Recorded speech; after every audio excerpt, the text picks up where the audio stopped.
Through his work as a business executive, a public servant, and a university president, Mitch Daniels has been known for finding an original path. But long before his foray into business and public life, he was set up for success. The best break I got was to be the son of Mitch and Dottie Daniels. The only thing extraordinary is how ordinary it is in America. The second best break I got was the family moved to Indiana when I was a fourth grader. The adopted Hoosier gained a reputation for his strong work ethic, and while still in college at Princeton University, the right people took notice.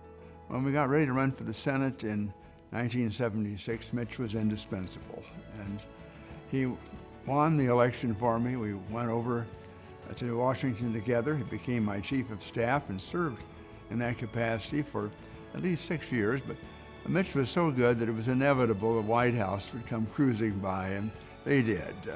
He went over to the White House, became chief advisor to President Reagan on politics, and then with President Bush became head of the Office of Management and Budget, OMB.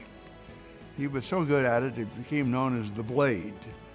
The Blade meaning that he was very good at cutting unnecessary expenditures and doing a great budget job.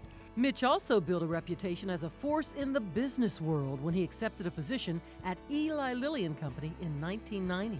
I've been asked so many times what prior experiences best prepared me to serve as governor or perhaps here at Purdue. People almost always think I'm going to pick something from public life. It really wasn't. It was the years at Lilly and helping them to grow. And most, I suppose, helpful, learning that the essence of leadership and getting results is getting large numbers of people voluntarily and enthusiastically headed in the same direction.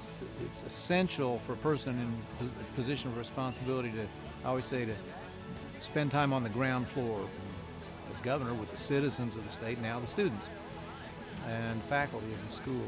A lesson Mitch put into practice during his run for governor. The candidate began traveling the state full-time in an RV to connect with voters, and it wasn't long before "My Man Mitch" became a household phrase. We can hear him talking to these guys about Leonard Skinner and what a tragedy it was that the plane crashed. And we skipped from there to another group of young people who grabbed him. These were teenagers. And this one kid who insisted that Mitch sign his forehead. And Mitch looked at him like, "Are you serious?" And he was trying to impress these three girls. And he said, "Oh yeah, I'm serious." And Mitch said, "Okay." And he proceeds to sign Mitch Daniels across his forehead while he's saying, "I'm not sure your parents are gonna like this when you get home." Mitch's genuine style resonated with voters, and he was elected in his first ever run for public office. He was re-elected in 2008 with more votes than any candidate for public office in the state's history.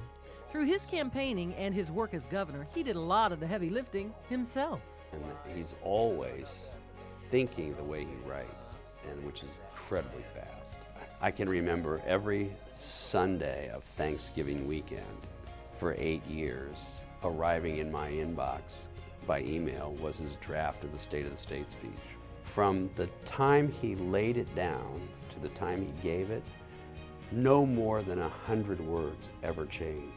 And it would take a staff of 5 people who would have to be in real-time sync with him to do what he can do alone with his brain. Mitch left office and became one of the few former governors to serve as a university president. It's just one more chapter in a remarkable career, one even he admits he couldn't have predicted. I get asked here at Purdue and other schools I've visited by very purposeful young people to talk about career planning. I always say, can't help you. Any planning I ever had was overtaken by life.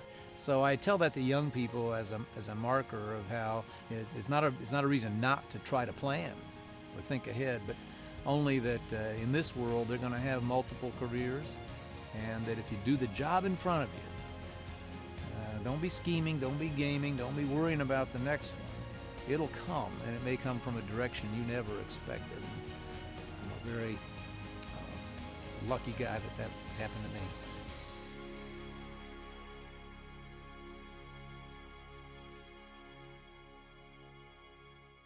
Please welcome to the stage Mitch Daniels.